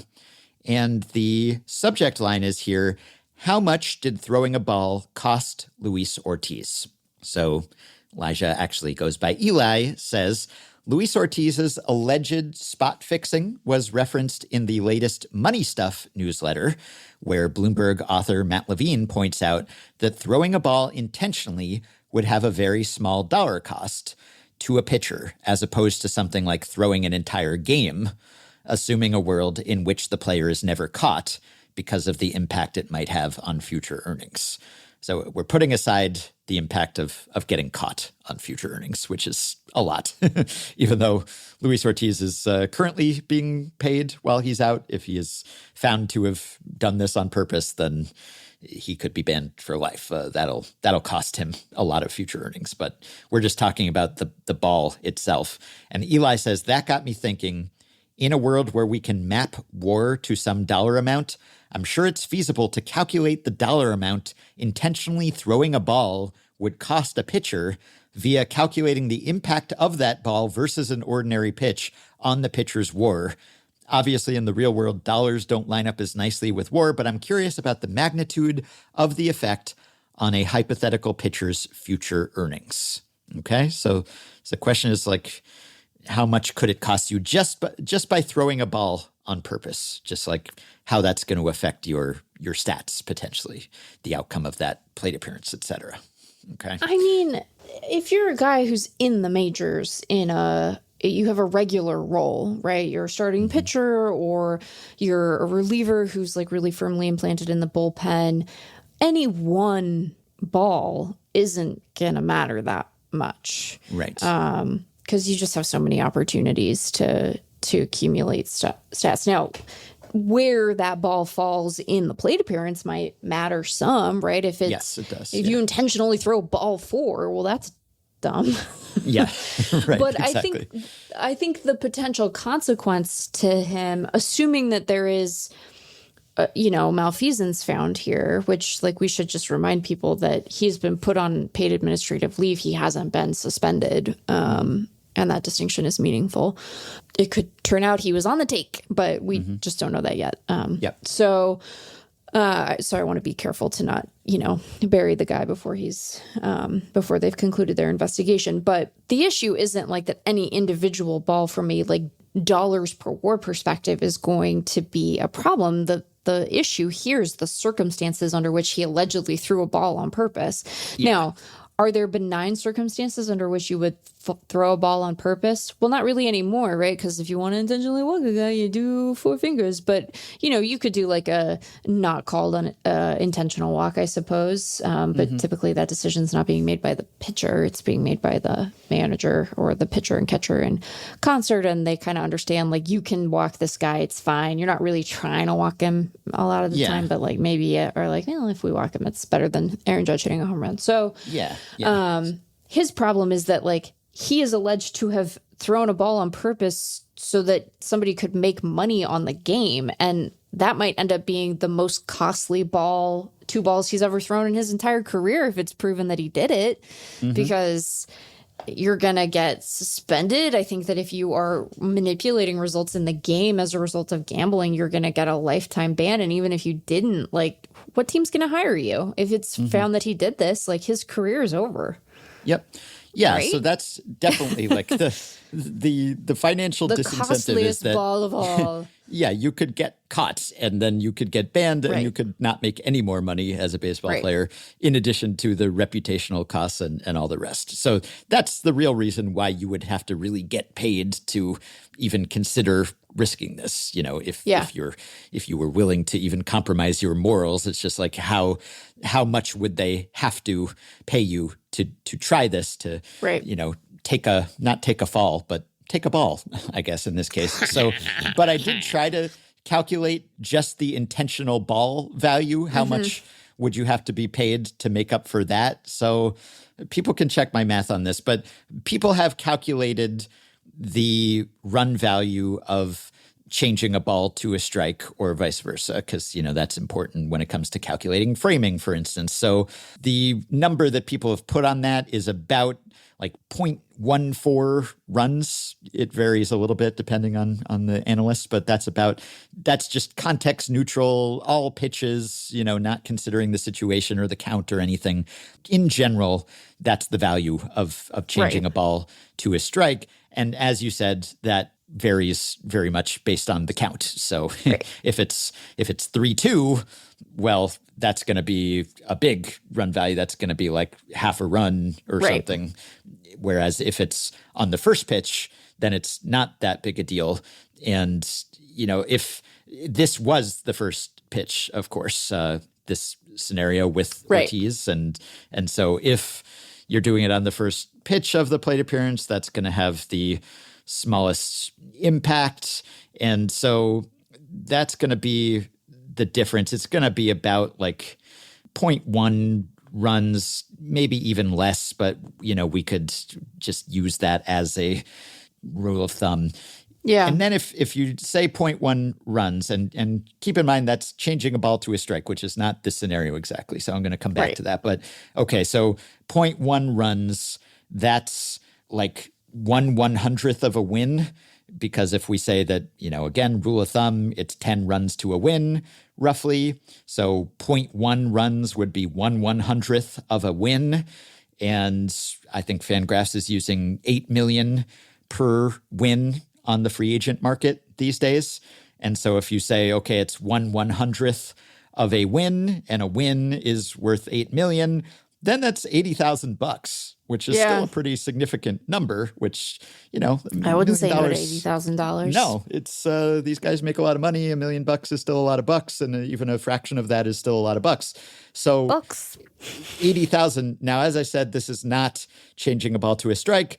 If you're Luis Ortiz, you might just throw a ball anyway without intending to. In fact, about a third of Luis Ortiz's pitches this year have been balls, 34.5% to be exact. And as far as we know, only 2 of them were allegedly, possibly, potentially on purpose. So you figure there's a roughly 1 in 3 chance that it's going to be a ball anyway. And so you're not actually changing anything, right? And so that means that you're not actually taking as much of a hit there. And then there are other outcomes. If you don't throw a ball, it could be a good outcome. It could be a bad outcome. Could be a strike. Could be a home run. Who knows? But, if we took, I guess, like lopped off a third of that tally too, just because there's a roughly 33% chance that it just would have been a ball anyway, and you're not costing yourself anything actually, then, maybe it's not 80,000. Maybe it's, I don't know, like only 54,000 or something. It's still a lot of money, and this is all very back of the envelope, and we could be more precise about this, and I'd probably take the under, not the over on that. But still, if you're talking like $50,000 potentially just from throwing a ball on purpose on a first pitch of a plate appearance, that's probably more than I would have guessed without doing any math or research. It's still a significant amount of money. So you'd have to get a good payday just to overcome. And of course, Luis Ortiz is not about to be a free agent. He's not anywhere close to being a free agent, even if he's able to keep playing. So doing the free agent dollar per WAR calculation doesn't make sense for all players who are not going to be free agents until maybe years down the road. So if you're a pre-arb player and you're making close to the league minimum, well, then the calculus is a little bit different for you, and the downside is a little bit smaller financially speaking, and so it might make some sense. But the point is, there is a real calculable loss of value to you just from throwing a ball on purpose before you even account for the enormous risk that you're taking on in other ways. Yeah, and don't do that. Don't take on that risk. That's a silly. That's a stupid risk to take on. Why would you do that? Yeah. Even if you had someone who was like, when I die, I'll be reinstated. Thanks, Rob Manfred. So it won't linger beyond the grave, and I don't care about what people think of me or something. I just care about the money. Still, you got to scrounge up. There's got to be enough action on this pitch to give you a sizable payday, even to overcome the ball that you're throwing on purpose. So, and hopefully that amount of wagering would be flagged, as maybe it was in this case. Okay, so that'll do it. And you wanted to put a PSA or a plea out there for feline lovers? Yeah. So, hey, there's some kittens. Not too long ago, a couple months ago, a stray cat started coming around and we started feeding it, and then it was clearly pregnant and it had 3 kittens, and we've managed to rehome 2 of the kittens, and the 3rd is currently being fostered. We estimate that this cat is between a kitten is between 8 and 10 weeks old. The vet thinks that it is a little female kitten. It can be a little hard to tell when they're very small. But the gal who is fostering that kitten and then 2 others, not from this litter, different mom, they are younger, sort of 4 to 5 week range. And so if you live in the greater Phoenix area and you've been saying to yourself, hey, I want a kitten, good news, got some kittens for you. And so we're just trying to help the gal who's been fostering these cats to find homes for them. The mom is feral and will not be an inside girl. It has been tried unsuccessfully, and I've come to learn a lot about the statutory rights of stray cats in the state of Arizona. They have a right to roam, but we were able to catch mom and get her spayed through our local spay-neuter hotline. She's been re-released, so there will be no more kittens, and the 2 that were a bonded pair in this litter have a happy home. They are still terrified, but they are well tended and safe. But we're trying to help find a home for the one from this litter and then 2 other little kittens. And so if you're in the greater Phoenix area and you've been thinking about getting a kitten, I would just say give me a shout on the podcast email. If you have any questions, I know that kind of light on detail here, but happy to answer any questions, trying to get photos of the 2 kittens that are being fostered that were not part of this litter. Having seen the one that is just the cutest little thing is just this little gray kitten, and it's so cute. I don't know if it will be a short hair or a long haired kitten or cat when it has reached maturity. The mom is a shorter haired tabby. We think father is a Russian blue, so short hair, but you just don't know. You just don't know. So yeah, if you're in the market for a kitten, give me a shout at the podcast email, and happy to answer any questions that I can. And yeah, help to find these little friends a happy forever home. That's the kitten plea. They're so cute. Though I will say the 3rd kitten from this litter that we have passed off that is being fostered that doesn't have a home, the gal fostering the kitten works for a vet, and so I think has had that kitten and the other 2 she's fostering checked out thoroughly. I don't know all of the ins and outs of that. I will say that when we had the 2 kittens before we passed them off to their new home, had them tested for FIV and they were negative. So if you know anything about cats, that's a good thing.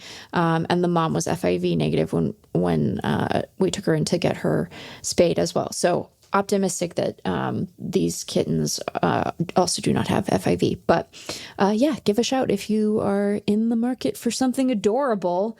And I will just say that the world is chaotic, and it felt very nice to be able to help another living thing kind of find its way to something better than being, about to have a bunch of litters forever and ever, or living under my elderly neighbor's shed, as the case may be. So you too can have a feeling of contentment, and also a cat. And sometimes those things go hand in hand.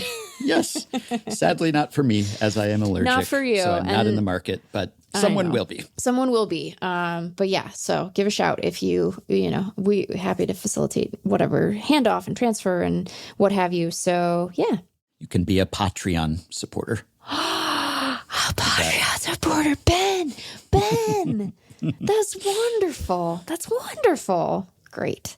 All right. Don't take those exact financial figures that I cited for Ortiz to the bank, so to speak, by the way. I think that was probably an overestimate. Just saying that the value of intentionally throwing a ball, probably high enough that you're talking in the tens of thousands in terms of hurting one's own value. And speaking of adjusted figures, in the outro to our preceding episode, I brought up the shutout rate again, noted that some of you had suggested that the zombie runner might be making run scoring league-wide look higher than it is, which is true, and I cited some numbers that Rob Maines sent me about the magnitude of the difference that made it seem quite small, but Rob revisited that, simplified the way that he was breaking that down, and sent me some new numbers in a new spreadsheet, which I will link on the show page. And basically, he just gave me for every season in the 30-team era since 1998 an overall runs per game figure, and then another figure that's excluding extra innings and position players pitching, and then gave me the difference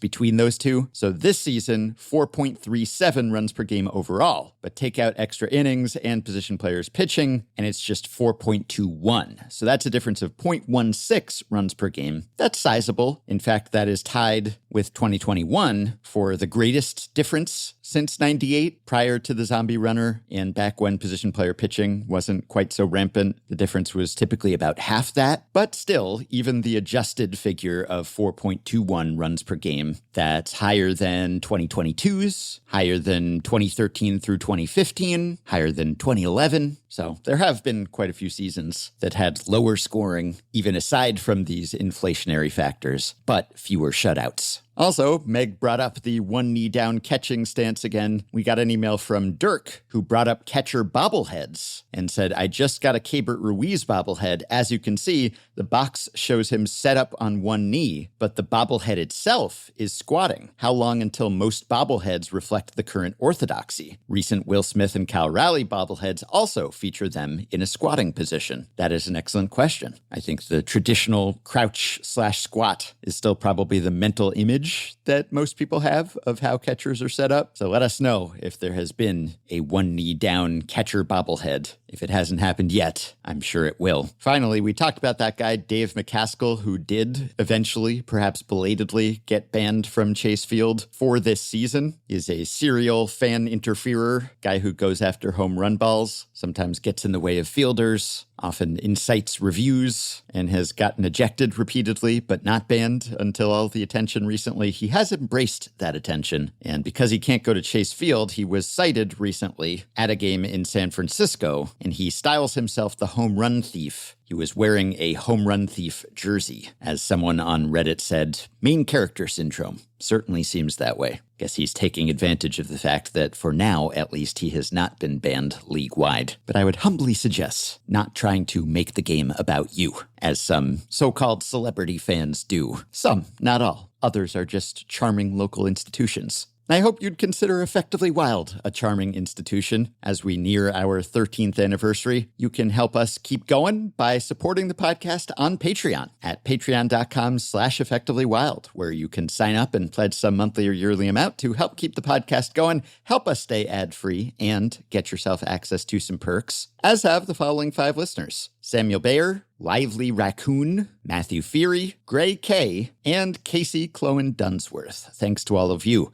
Patreon perks include access to the Effectively Wild Discord group for patrons only, monthly bonus episodes, playoff live streams, discounts on merch and ad-free FanGraphs memberships, personalized messages, prioritized email answers, and so much more. Check out all the offerings at patreon.com/effectivelywild. If you are a Patreon supporter, you can message us through the Patreon site.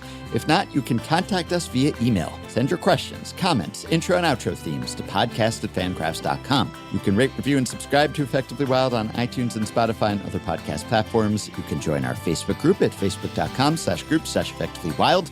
You can find the Effectively Wild subreddit at r/effectivelywild. And you can check the show notes at FanGraphs or the episode description in your podcast app for links to the stories and stats we cited today. Thanks to Shane McKeon for his editing and production assistance. We'll be back with one more episode before the end of the week, which means we will talk to you soon. Well, it's moments like these that make you ask, how can you not be horny about baseball? Every take hot and hotter, entwining and abutting. Watch 'em climb Dick Mountain, where nothing's about nothing. Every stitch wet with sweat, breaking balls backdoor me on effectively wild. How can you not be horny? When it comes to podcasts, how can you not be horny?